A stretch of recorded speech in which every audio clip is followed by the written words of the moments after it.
Elizabeth Cochrane Seaman was born Elizabeth Jane Cochran on May 5, 1864, in Cochran's Mills, now part of Burrell Township, Armstrong County, Pennsylvania.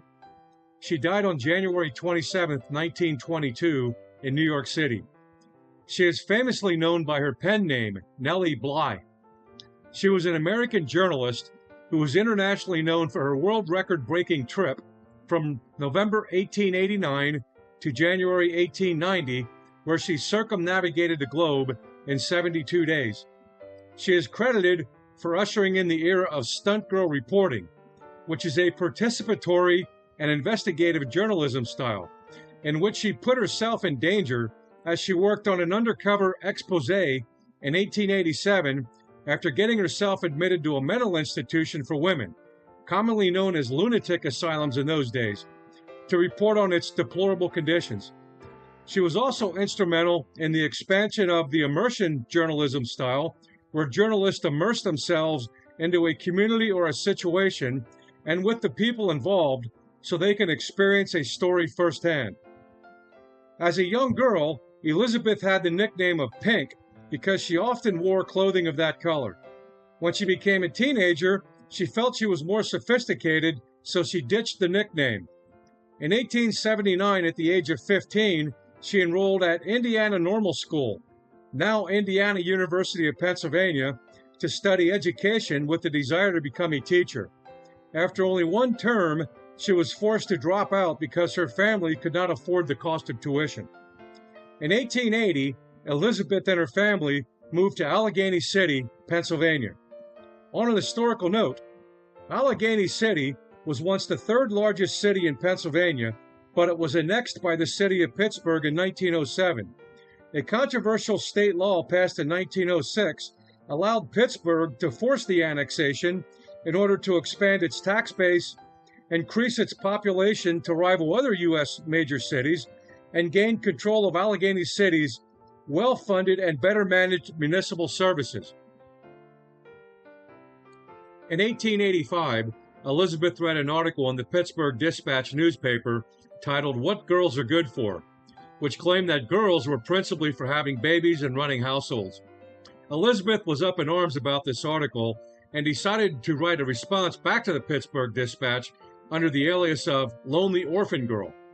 The managing editor, George Madden, was impressed with the writer's passion, and he published an advertisement seeking the identity of the author. Elizabeth introduced herself to George Madden, and he offered her the opportunity to write an article for the Pittsburgh Dispatch using her catchy alias of Lonely Orphan Girl. She then wrote her first article for the Pittsburgh Dispatch titled The Girl Puzzle, in which she argued that not all women would marry and better jobs for women were a critical societal need. Her second article was titled Mad Marriages, in which she highlighted the need for reform of divorce laws because of the adverse effect they had on women.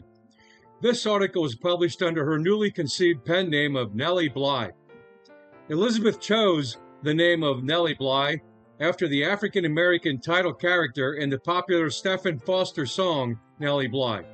An editor at the Pittsburgh Dispatch made a spelling error of the name of Nellie and spelled it with an IE instead of the Y, and this error of the spelling of her pen name stuck for the rest of her life. After these two impressive articles, the Pittsburgh Dispatch offered her a full-time job. On an historical note, women journalists and authors historically used pen names from the late 17th century well into the 20th century, primarily to avoid rigid gender bias, ensure their work was taken seriously, and to avoid societal censorship.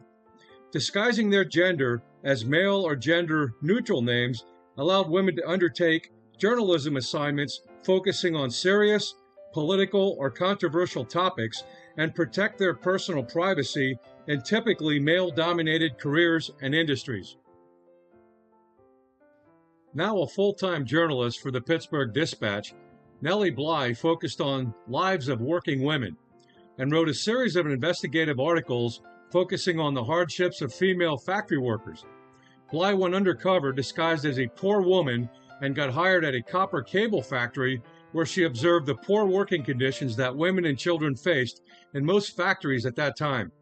Her articles were praised by factory workers and labor activists for publicizing the hidden truth about deplorable working conditions. However, the Pittsburgh Dispatch began receiving complaints from factory owners, some were advertisers or potential advertisers, about Bly's stories. The management at the Pittsburgh Dispatch wound up reassigning her to women's pages to cover fashion, society, and gardening, the usual role for female journalists at that time. At only 21 years old, Bly became dissatisfied and was determined to do something that no girl has done before in the field of journalism. Bly became a foreign correspondent and traveled to Mexico and spent about 6 months reporting on the lives and customs of the Mexican peoples. One of her reports criticized the Mexican government for imprisoning a local journalist. The government of Mexican dictator Porfirio Diaz, who had seized power in a military coup in 1876, threatened her with arrest. Bly swiftly fled from Mexico and returned to the United States. Once she was home in the U.S., she accused the Mexican government of controlling the press and suppressing the Mexican people. She also accused Porfirio Diaz of being a tyrannical czar. Her dispatches from Mexico were published in a book in 1888 titled 6 Months in Mexico. The book details expressive accounts of everyday life, customs, and the obstacles faced by ordinary Mexican people during that time. In 1887, Bly became frustrated with reporting assignments that were focused on theater and arts and left the Pittsburgh Dispatch and relocated to New York City. After 4 months in New York City, she was jobless and near broke, so she found her way into the offices of Joseph Purlitzer's newspaper, The New York World. Purlitzer hired her and challenged her to take on an incredible undercover exposé reporting assignment. On an historical note, the Pulitzer Prize was named after Joseph Pulitzer, the legendary Hungarian-American newspaper publisher, due to the fact that he created and funded it. In 1904, he wrote a will that left an endowment of roughly $2 million to Columbia University in New York to establish both the world's first school of journalism and a system of awards designed to recognize and motivate excellence in journalism, literature, and drama. Following his death in 1911, the university established the Columbia School of Journalism in 1912 and awarded the first Pulitzer Prizes in 1917. Purlitzer's goal was to elevate the standards of the newspaper profession and formally honor those who championed the public interest. Bly's undercover assignment was to get herself admitted into a notorious women's mental hospital and report on its alleged deplorable conditions firsthand. Bly took up residence at a boarding house called Temporary Homes for Females. She made herself out to be a disturbed woman and then claimed that the other women boarders were all insane. Bly told the assistant matron of the boarding house that there are so many crazy people about and no one can never tell what they will do. She eventually frightened many of the other boarders and the police were called. The police came and escorted her to a nearby courthouse. After being examined by non-medical personnel, she was admitted into the Bellevue Hospital. During a mental evaluation, where she pretended to be insane, she was sent by boat and committed to the Women's Lunatic Asylum on Blackwell's Island, now Roosevelt Island in New York, which was actually the first municipal mental hospital in the United States, which opened in 1839. Bly got to know other women patients and witnessed the mistreatment of poor or immigrant patients with limited English skills. She also observed and personally experienced brutal conditions, including inedible food, ice-cold baths, and physical abuse. After several days of pretending to be insane, she dropped her act. However, she was refused a discharge and continued to suffer abuse. An attorney hired by the New York World was able to arrange her discharge after being committed for 10 days. Her report about the deplorable conditions in this lunatic asylum was published on October 9, 1887, and it caused a national sensation. The Women's Lunatic Asylum on Blackwell's Island was forced to implement significant reforms. She published a book about her experiences titled 10 Days in a Madhouse, later in 1887. The book received rave reviews and prompted a grand jury investigation and resulted in the Department of Public Charities and Corrections receiving monetary increases. At just 23 years old, Nellie Bly was propelled into celebrity status as she had a significant impact on American culture for exposing the abuse of marginalized women. She ushered in a new era of journalism called stunt girl journalism, which increased career opportunities for most women journalists. In 1888, Bly had an idea to take a trip around the world to make author Jules Verne's fictional tale of Around the World in 80 Days a reality. The editors at the New York World were excited about the publicity such a stunt could generate and gave her funding for the trip. She started her 24,898-mile journey on November 14, 1889. Along the way, she personally met Jules Verne while in France. In just over 72 days, she completed her circumnavigation of the globe as she arrived back in New York on January 25, 1890. Bly's journey set a world record.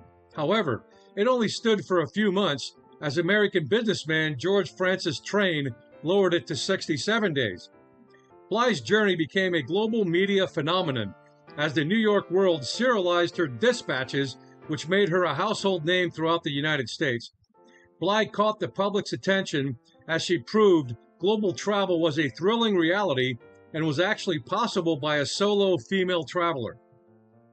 After the international spectacle focusing on her trip around the world settled down, Nellie Bly resigned from her reporting career and began working for publisher Norman Munro's weekly New York Family Story paper as an author of serial novels. Between 1889 and 1895, Bly wrote 12 novels. 11 of her novels were thought to be lost. However, in 2021, they were discovered in Munro's British weekly, the London Story paper. In 1895, Bly met millionaire manufacturer Robert Seaman, owner of the Ironclad Manufacturing Company, which made steel containers such as milk cans and boilers. After knowing each other for only a few weeks, they were married. Bly was 31 and Seaman was 73. With a 42-year age difference, many people thought Nellie Bly was working on another stunt girl reporting assignment, pretending to be married to a much older man. However, Bly said she quickly fell in love with Seaman and wanted to marry him as soon as possible. Bly left her journalism career to live with her husband in his home in New York. In 1896, they traveled to Europe, and in 1899, they returned to New York to address business issues. On February 6, 1904, Seaman was run over by a horse and wagon team while walking across the street, and he suffered serious injuries from the accident, which led to his death on March 11, 1904. Bly succeeded her husband as head of the Ironclad Manufacturing Company. She even invented and received patents for a novel milk can and a stacking garbage can. For a few years, she was one of the leading women industrialists in the United States. However, her executive carelessness, coupled with embezzlement by factory management and other employees, and dragged-out legal battles, resulted in the Ironclad Manufacturing Company going out of business after being forced into bankruptcy by its creditors in 1911. After the Ironclad Manufacturing Company went out of business, Bly went back into reporting. She covered the women's suffrage procession in Washington, D.C. in 1913 for the New York Evening Journal. Bly published an article titled "Suffragists Are Men's Superiors," in which she accurately predicted that women would earn the right to vote in the United States in 1920. During World War I, Bly traveled to Europe's Eastern Front to report on the war action. She was the first woman and one of the first foreigners to visit the war zone between Austria and Serbia. She was arrested as a suspected British spy after wandering away from an Austrian army hospital train. After she was identified as a foreign correspondent, she was released from custody. On January 27, 1922, Nellie Bly died of pneumonia at St. Mark's Hospital in New York City at the age of 57. She is buried at Woodlawn Cemetery in the Bronx, New York City. Nellie Bly revolutionized investigative journalism by pioneering stunt reporting, while risking her own life and enduring dangerous and cruel conditions to expose social injustices. Nellie Bly has actually received many honors over the past 30 years. In 1998, Nellie Bly was inducted into the National Women's Hall of Fame. In 2002, Nellie Bly was one of 4 journalists honored with the United States postage stamp.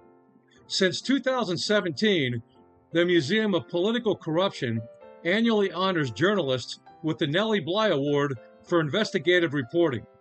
In 2021, the Nellie Bly Sculpture Memorial titled The Girl Puzzle was installed in Lighthouse Park on the northern tip of Roosevelt Island in New York City. The New York Press Club confers an annual Nellie Bly Cub Reporter Journalism Award to acknowledge the best journalistic effort by an individual with 3 years or fewer of professional experience. This concludes our HistorySpeak.com podcast featuring Elizabeth Cochrane Seaman, a.k.a. Nellie Bly, who was certainly one of the most fascinating women in United States history.